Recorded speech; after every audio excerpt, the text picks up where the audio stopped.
I know a place where we can go to lay your troubles down, eating your soul.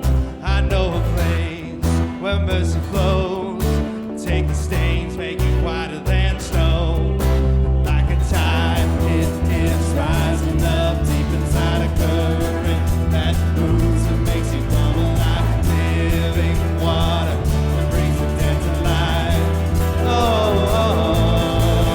Going down to the river, down to the river, down to the river to pray. Hey, hey, let's get washed by the water, washed by the water, rise up in amazing grace. Let's go down, down, down to the river. Let's go down, down, down to the river.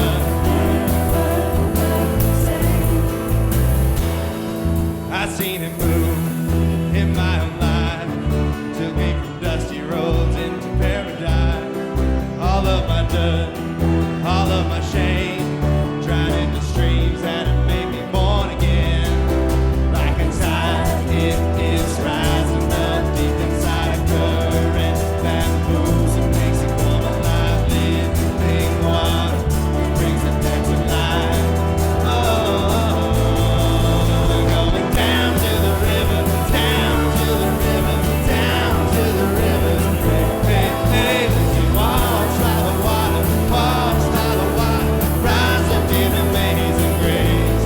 Let's go down, down, down to the river.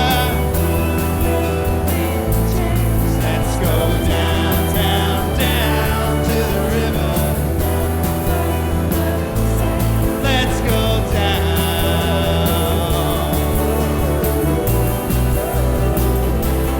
Let's go down.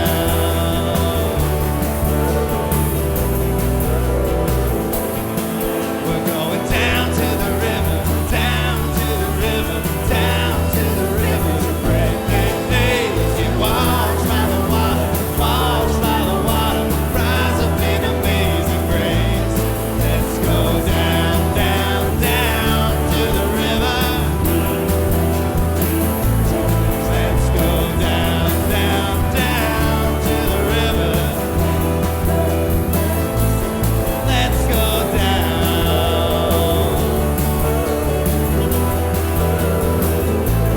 Let's go down.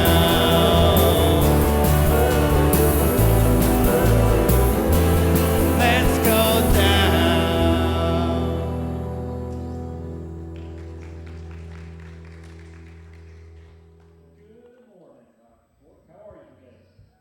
Good? Hey, guess what we get to do?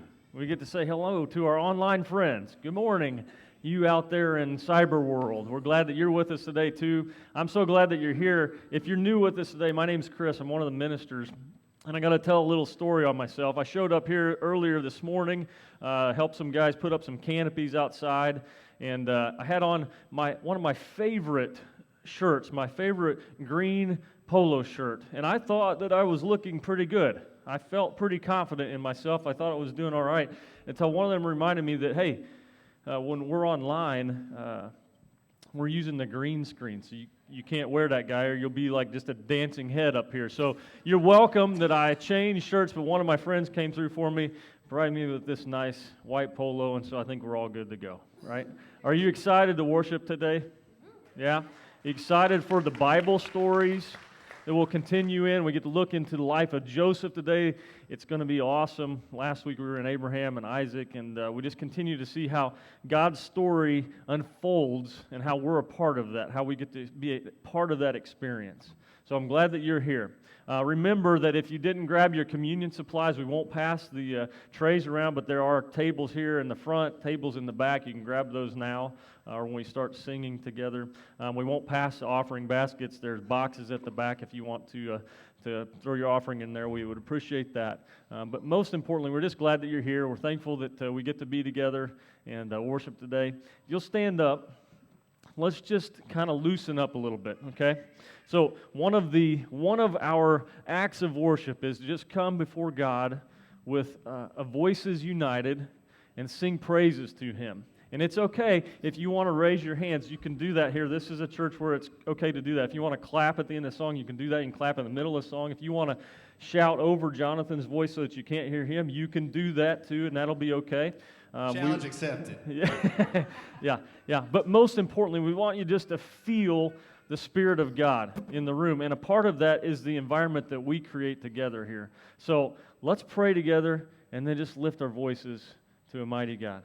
Father, thank you for the way that you love us. Thank you for the opportunity that you provided us to be gathered back here on site.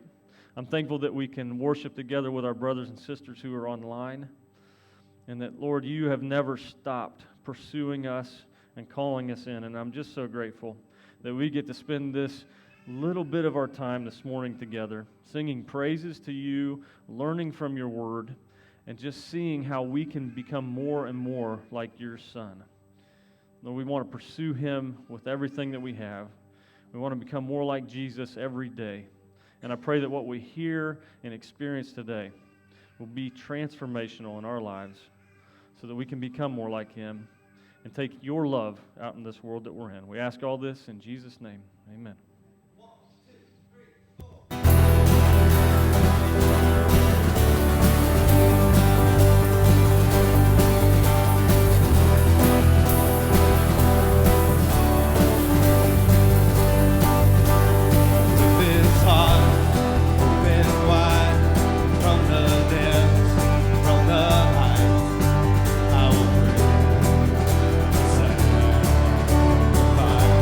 With these hands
Amen. God is good. Well, since we've been back together, we've been doing this family worship thing, and we haven't been picking slow songs. All right, but today I picked a slow song, and this song is called Ever Be. We've sang it a lot. We haven't sang it in a while, but the chorus just says, "Your praise will ever be on my lips." And I don't know about you, but the world's a little crazy right now. And there's a lot of opinions and thoughts and people sitting next to us that we might not agree with. But this thing we can all agree with. Your praise will ever be on my lips. Let's sing this together.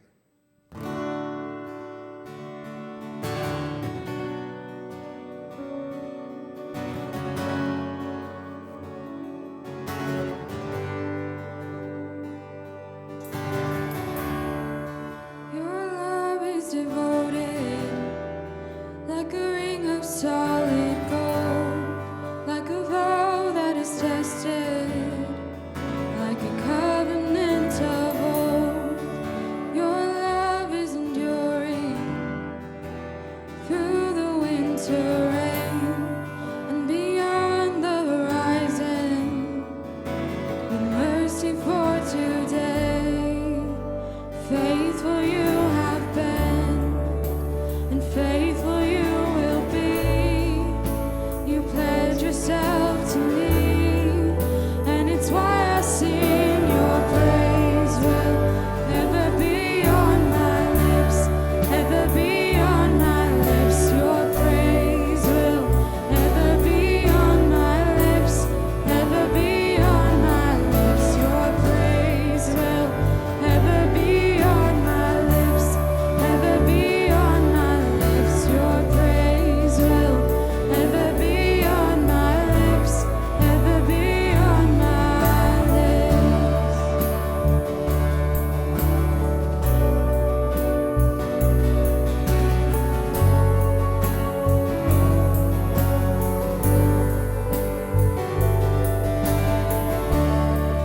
You father the orphan, your kindness makes us whole, and you shoulder our weakness, and your strength becomes our own. You're making me like you, clothing me in white, bringing beauty from ashes. For you will have your bride, free of all her guilt, and rid of all her shame, and known by her true name. And it's why I sing.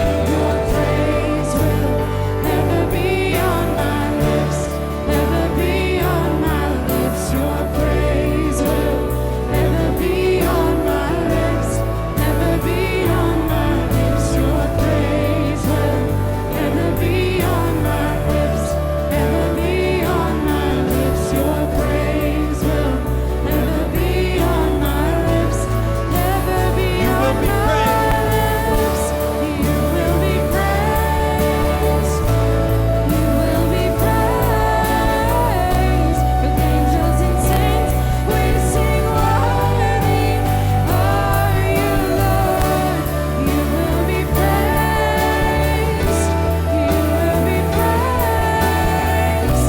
With angels and saints, we sing, worthy are you, Lord. And it's why I sing. Your praise will ever be on my lips, ever be on my lips. Your praise will ever be on my lips, ever be on my lips. Your praise will ever be on my lips, ever be on my lips. Your praise will ever be on my lips, ever be on my lips.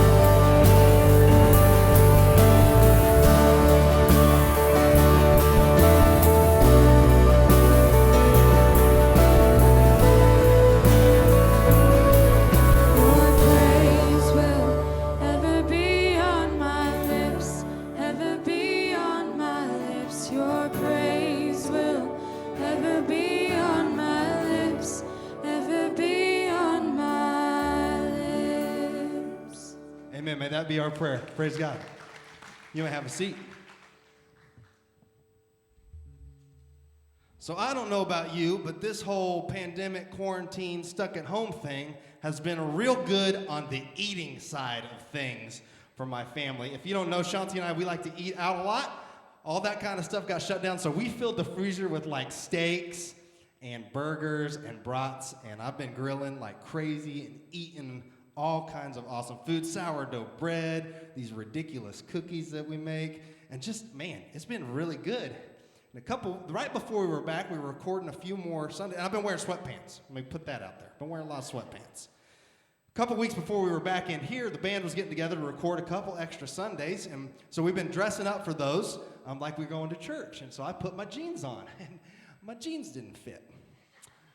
Then I got them to fit, but they didn't need a belt anymore. I was like, man, this is awkward. And so I got out my friend, what's the wear thing?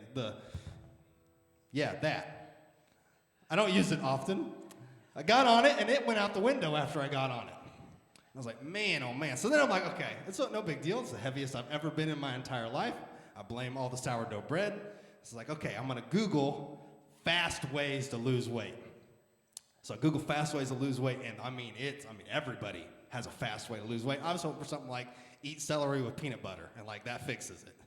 That wasn't it. So I'm scrolling down, it's thousands. Everybody has their own opinion. All their pictures are fake. I don't know what they're doing. And I found this one, 37 steps to lose weight fast. I'm like, 37 steps.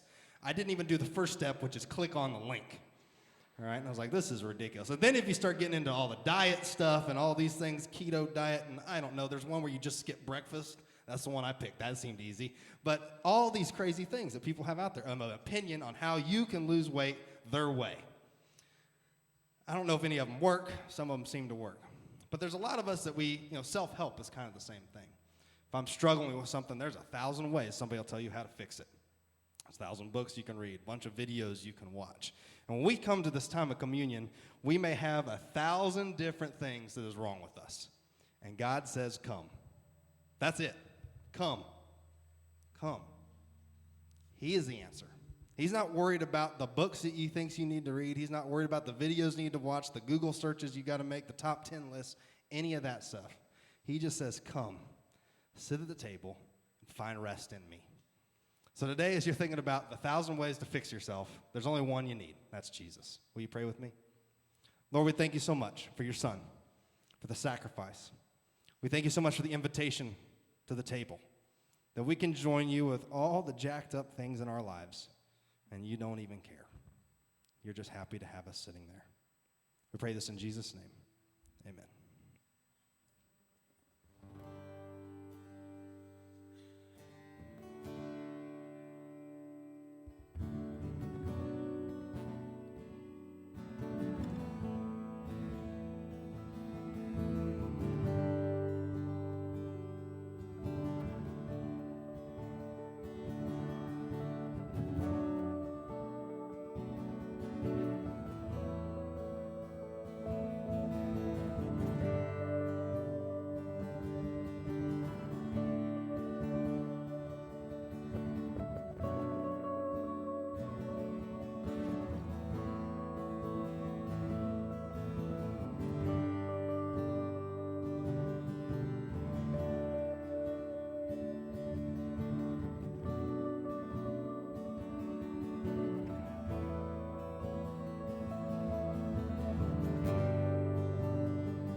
Your praise will ever be on my lips, ever be on my lips. Your praise will ever be on my lips, ever be on my lips. Your praise will ever be on my lips, ever be on my lips. Your praise will ever be on my lips, ever be on my lips. Amen.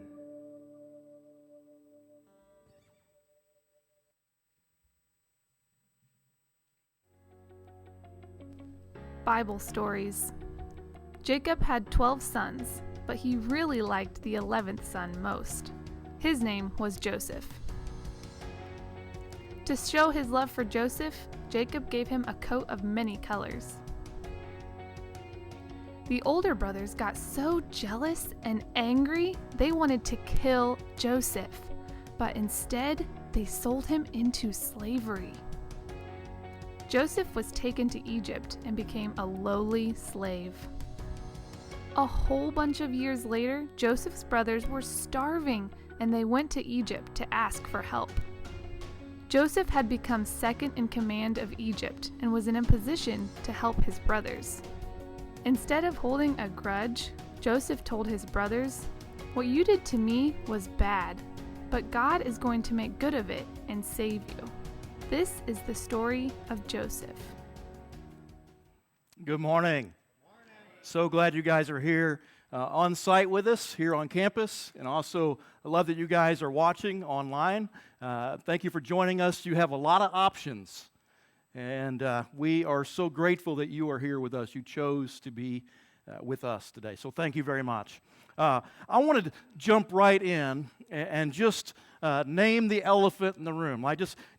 You've heard this already ever since this thing started. All of us are struggling in some way. A lot of us are struggling this morning with wanting to hug but can't, right? The fist bump, you go, oh man, we got to do that? Yeah, we got to keep our distance, right? It's a struggle in itself, but there's so much more underneath that, right, that a lot of us are experiencing. I wore my baseball gear today. I'm calling this sermon the baseball sermon, right? You'll understand why here in a moment. So don't take any offense if you're not a big fan of St. Louis. I'm a fan of baseball, all right? We can just celebrate that. It's coming back. In baseball, they teach you, when you're doing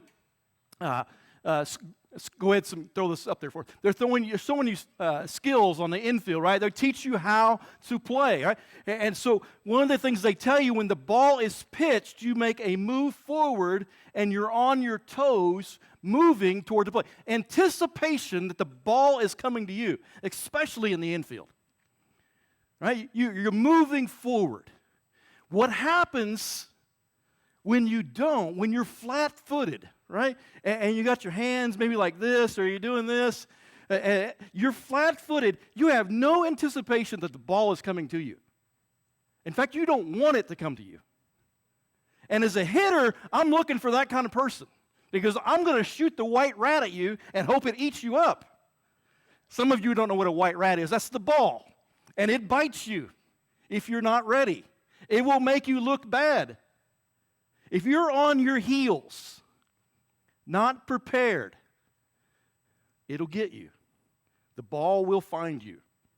And you will make error after error after error. And a lot of us, I think right now, I know it's a baseball analogy and a sports analogy, but I think a lot of us right now are playing life on our heels. We don't know what's next. We're not leaning into life. We're kind of sitting back and watching, like what's going to happen next, right? You can't quit. Too many people are relying on you, right? You have to get up. Many of you have to get up. All through this pandemic, you've got up and went to work. You went and served. Maybe life got turned upside down where you had to serve from home in a different way, and you had to adjust with all that. And so for many of us, there was a lot of temptations because nobody's watching us. We're at home, right? The work still had to be done, but we had to be our own responsible boss, right? We had to make sure things got done. I played a lot of baseball and a lot of long innings. And if you played baseball, you know what I'm talking about. Long inning is when you're on the field for a long time because the other team is racking up points, right? And you're just watching players go around the bases, and you're like, it's never going to end. It's hot out here. I just want to get off the field and get back in the dugout. How many people have been in games like that? Right? Maybe you've even watched a game where your team is just getting rallied on. You're like, oh my gosh, this is over. This is the first inning, and there's 10 runs on the board. What happens when that happens is the team, the whole continent, the whole attitude of the team is just shrunk, right? People are walking around kicking the dirt, waiting for the next play because there's no expectation that it's going to end, right? You're going to be out there forever. Anybody else feel like that right now? I mean, there's frustration. Is this ever going to end?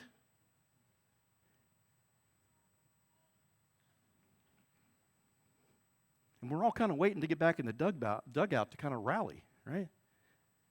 Anybody know what a rally is? A comeback? That's when you're down a lot, and then all of a sudden there's a spark in your team. Maybe it's the least likely person, the person lowest in the lineup, maybe gets a base hit, and you're like, wow, that's cool. Right? And then the next person up gets a hit. And you know what? The line starts moving and the stores start coming in. And your team begins to get picked up a little bit. The frustration begins to be erased. And suddenly you realize, and I don't have a hat, but you turn it on your head sideways because it's the rally cap, right? And you make this comeback. And you realize we're in it. We're in this. We could actually win this. And your team gets louder and louder. There's more enthusiasm. And the hope and the reality of a win become real. I don't know about you, but it feels like we've been on the field for a long time. It's time for our turn. It's our turn to bat. And we can decide, when you get back in the dugout, there's this big frustration, there's this big doom and gloom. That's the coach's purpose. His purpose is when you come back to the dugout after a big rally like that, his purpose is to pump you up, to get you in the game. You can either roll over and play dead, be a victim of a good team that just beat you, or you can decide to do something about it. You have to decide as a team. It's our turn to bat now.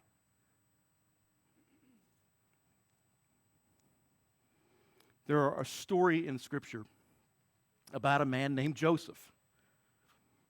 And you're going to see a lot of similarities in this. Starts in Genesis chapter 37. If you brought your Bibles this morning, kids, or anybody else, and adults, if you brought your Bibles, go ahead and raise them up. Let's see them. All right? Raise them up. Let's see them. You can even raise your phone. That's a Bible too, right, if it's on there. So Joseph is the son of Jacob, Jacob, yes, the grandson of Isaac, the great-great-grandson of Abraham. And Joseph is a teenager. He's growing up in a really dysfunctional family. Here's why. There are 4 moms, 4 wives, right? Dysfunctional, right? There are 11 brothers who don't like him, right? And a dad who makes it even worse because Joseph is his favorite. Talk about a combination for ugly, right? These folks put the function in dysfunction, right? They are making it happen. So Joseph is the favorite son of Jacob, and the favoritism is so blatant that Jacob gives Joseph this elaborate coat, a robe, and it's multicolored. You've heard of the coats of many colors or the Technicolor dream coat, right? Whatever you may want to call it. Apparently, it was pretty flashy. And Joseph's brothers became so jealous of this coat and angry. And in Genesis chapter 37, verse 4, it says this: when his brothers saw that their father loved him more than any of them, because of that coat, right? They hated him and could not speak a kind word of him. And like Joseph, a lot of us grew up in different families, right? Sometimes there's his and there's hers. Families that are brought together. Sometimes there's not many kind words spoken by parents. And that can be very difficult. Joseph's brothers hated him. They could never speak a kind word about him. And maybe this pandemic, the spending time together, has been rough on some relationships. That the stress and then the getting on each other's nerves, the being too close for too long, you've said things that you regret, or you've heard things that didn't pick you up or lift you up. They weren't kind. Maybe you've lost your temper yourself. That short fuse that you've always known you had went off, and you did some damage. Maybe you've lost some ground in a marriage or relationships. Unresolved anger, my friends, is very dangerous, as we see in Joseph's story. His brothers plot to kill him. So one day, Jacob sends this favorite son to go check on the other brothers. Now listen, he goes to check on the other brothers. They are far away from home, and they're working their tails off. And Joseph's been home playing PlayStation or whatever he's doing, right? Sitting up in the air conditioning, and these guys are sweating their tails off in another place. So when he goes to check on the other brothers for his dad, that's what he's going to do. He's going to spy on them to see what they're doing and make sure they're working. So when he shows up, the 11 brothers see him coming, and they are furious.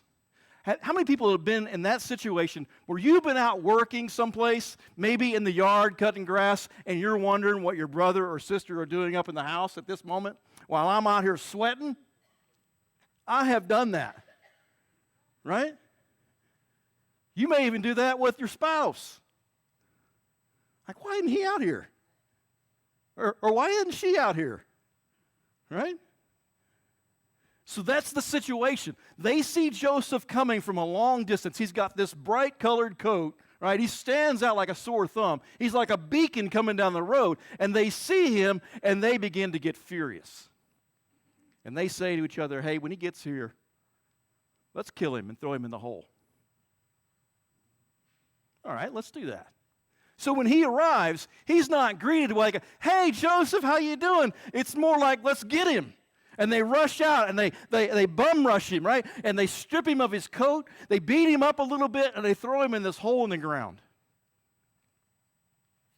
Verse 20 says this. They said, come now, let's kill him and throw him into one of the cisterns and say that a furious animal devoured him. Then we'll see what comes of his dreams. Now his dream, which he shared with his brothers, which probably wasn't too wise, was that he dreamed that his brothers would one day bow before him, asking for something very special. And he shared that with his brothers. Now they're already angry. They're already jealous of him, so that kind of pushed them over the top. We're never going to bow down to you. Listen, we don't even like you. One of the brothers, the older brother, Reuben, speaks up and he says, let's not kill him yet. Let's go have some lunch. Dysfunction, right? Anybody else see it? All right. It's pretty obvious. So when Joseph got close enough, they stripped him of his coat, throw him in the ground, and as the brothers are eating, Joseph is in the hole. A caravan of slave traders comes by, and one of the brothers say, I got an even better idea. Because we don't want to be guilty of murder. Let's sell him. Let's sell him as a slave to these guys, and we'll tell Dad that he got ate by a lion or a tiger or a bear, oh my, right? Can you imagine, just for a moment, put yourself just in Joseph's shoes just for a moment. You went from the favorite son, from the house, put your coat on, right? Walk down to see your brothers. They're not happy to see you. They beat you up, take your coat, throw you in a hole. Next thing you know, you're dragged out of the hole, thrown in a wagon, and now you're on your way to Egypt as a slave. Talk about a bad day, right? And can you imagine what he's enduring, right?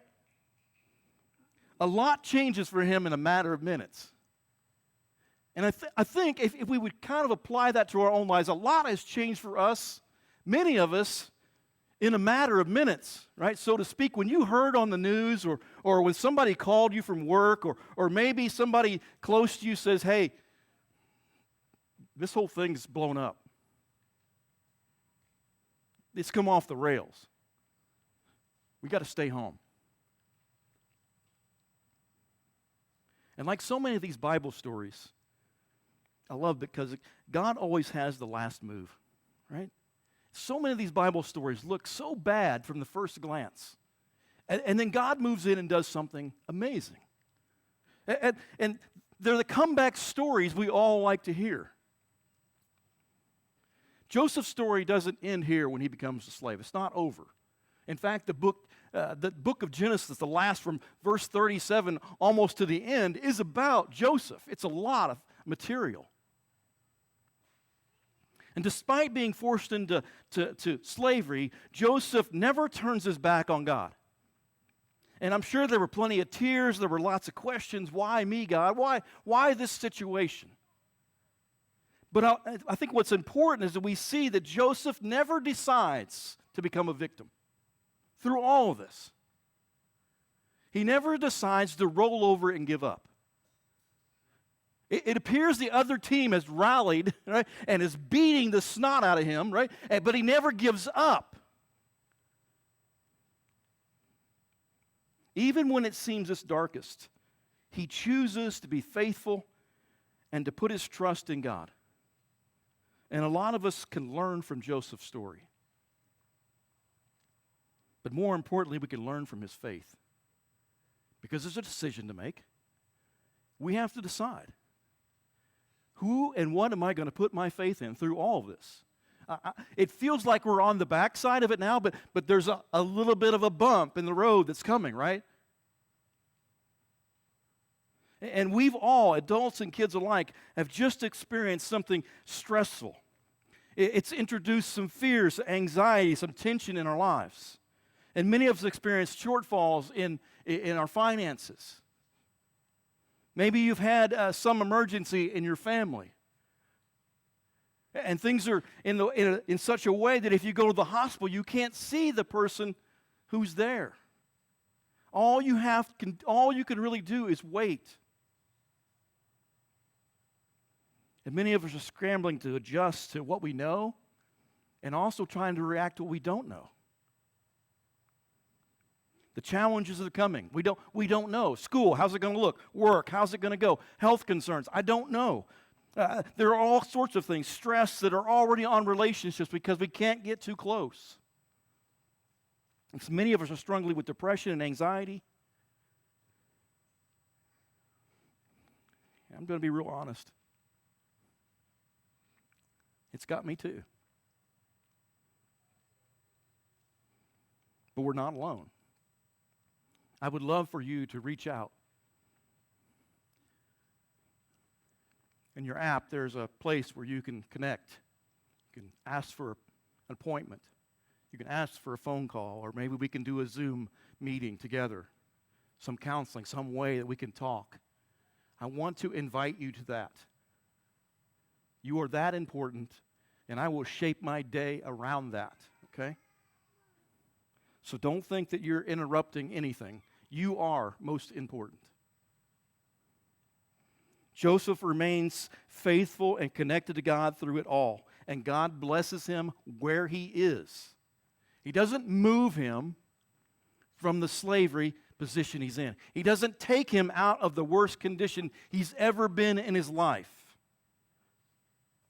But what God does is he rescues through Joseph. And like Joseph, God is going to use us where we are right now to do the good that he has planned. That Joseph was in the right place at the right time because he was faithful and God used him no matter what. And you and I need to choose. We can either be bitter at the circumstances we're in and be mad at the world, right? Or we can choose to get better at our relationships and our trust and our faith in God. There is a choice. And you're going to make that choice every day you roll out of bed. Every time you put your feet on the floor, you need to choose, who am I going to follow today? Am I going to follow my bitterness and my anger, or am I going to get better in Christ?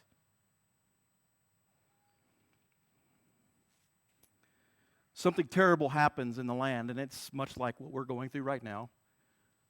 There's a famine. There's no food. Joseph has had the knowledge and the ability to store up all this food for years to come. And the famine hits. His brothers and his father, Jacob, back in Israel, are starving to death. And there comes this moment where they have money and they're going to go to Egypt because they heard rumor that somebody over there has food. You see God in this? How he's pulling the string all together and weaving it. So the famine comes, and the brothers go to Egypt. And who do they run into? Joseph. Joseph is second in command. He is only behind Pharaoh, the king. And they meet 22 years after he is sold into slavery. Joseph is 39 years old. Remember, he was 17 when he got sold.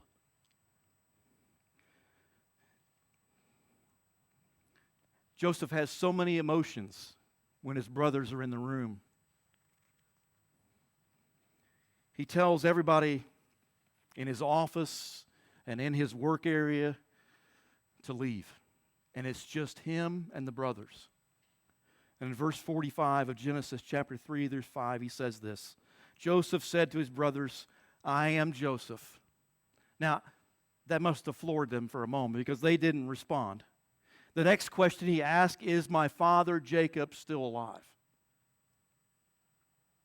The brothers don't know what to say. They don't know how to answer. They are terrified. If this is Joseph, we have a reckoning coming. If this is Joseph, there's going to be a problem because we sold him into slavery. And then Joseph said to his brothers, come close to me. And when they'd done so, he said, I am your brother Joseph, the one you sold into slavery, into Egypt.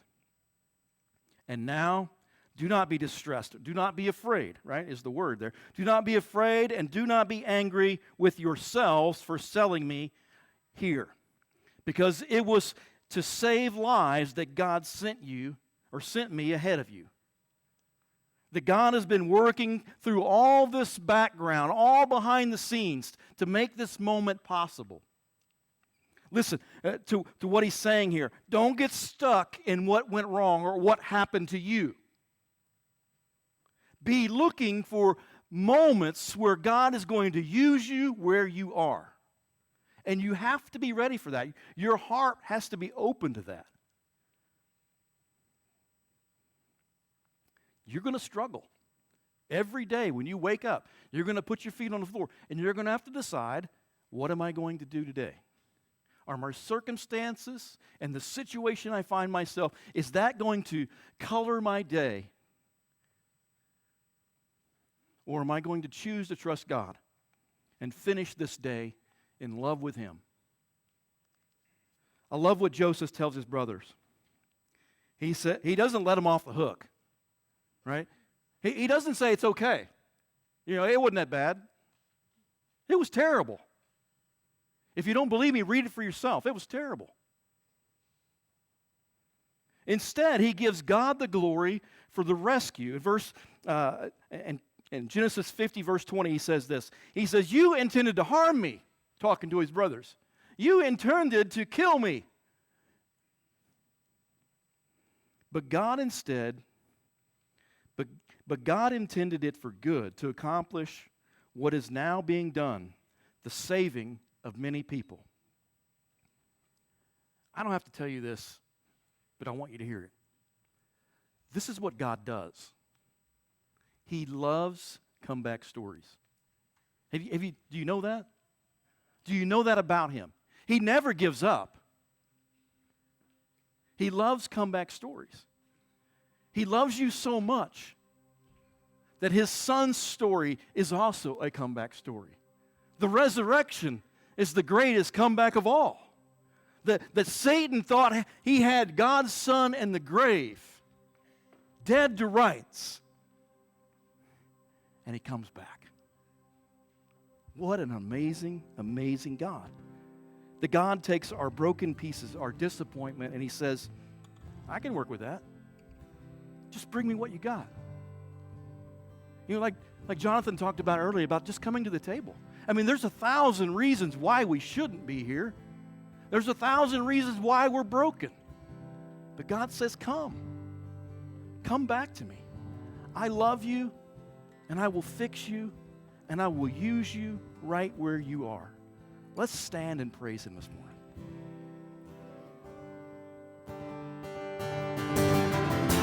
Praise the King, he is risen. Praise the King, he's alive. Praise the King, death defeated. Hallelujah, he's alive. Hallelujah, he's alive. There's a reason why the curse of sin is broken. There's a reason why the darkness runs from light.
wave bye to our online folks. Thanks for joining us here today. The ushers will dismiss you. You're welcome to fellowship out in the parking lot. It hasn't started raining yet. It is a little muggy, though. So just wait for them to dismiss you, and we will fellowship out in the parking lot. See you next